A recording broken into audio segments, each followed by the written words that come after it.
As we jostle about in a small crowded car, we are heading for a poor neighborhood in Ghana. The muddy and rutted road reminds us of one of life's most precious resources, water. For many villages in Ghana, accessing clean and safe water remains an ongoing struggle. Women and children bear the burden, often walking miles each day to collect water from unsafe sources. But there is one small nonprofit company that intends to change all that. The name is Water is Life. Adiola, this is a marvelous project.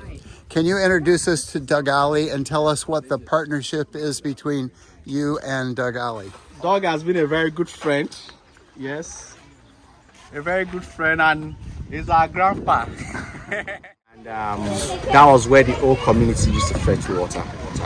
Although it was even muddy water, but at least people still used it somehow. That was what we used initially when we got here. So when he made mention of the water project, we felt it would be a blessing for people around the area. Yes, so and it's doing its miracle already. Yes. So Doug Ali, can you tell us a little bit about your involvement in this project and who these folks are and what the role is that you all play, how you organize and got a contractor here to do all this work? I was on a flight home from Ghana to the United States. I was on a flight from Accra to New York City, and sitting next to me was a man from Ghana who actually lives in the United States.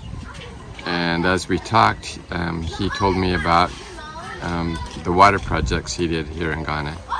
And he showed me a picture, a before and after picture of one of his water projects. The before picture was just a muddy, filthy pond where the villagers would come and gather their water. And they would come early in the morning to gather the water before the animals would get to the pond. And then he showed me the after picture where they had put a well with a hand pump, and the village now had pure clean water.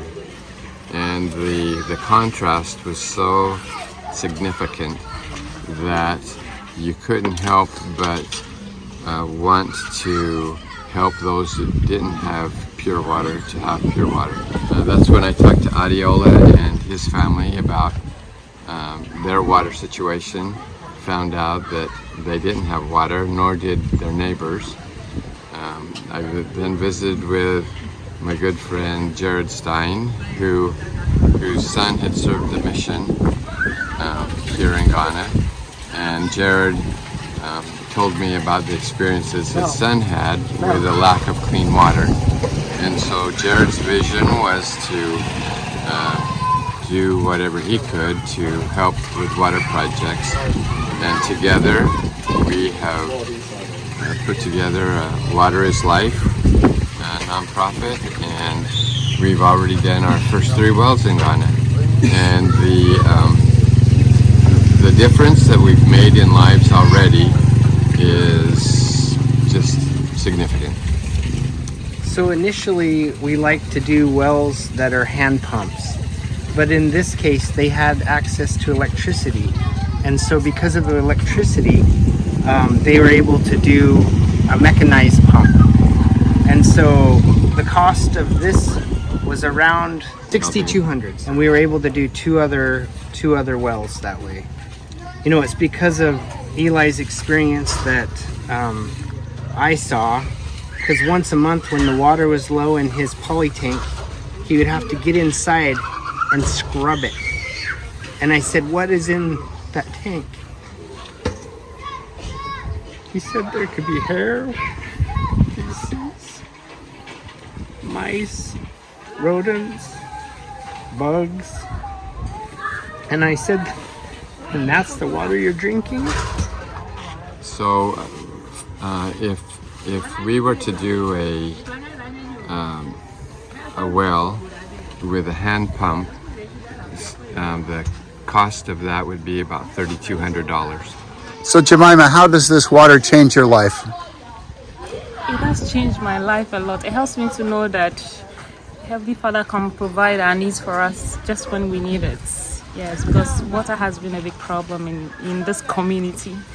And well, we had a tank that we fill, but we have neighbors that don't have tank, and they spend a lot of money in buying water for their survival. So it's a great pleasure to know that now they can have free water, that they don't have to spend the money that they don't have on water, so they have free water. And the children coming to school are also able to get water for the toilet facility, for washing of their hands, and for their bowls when they finish eating.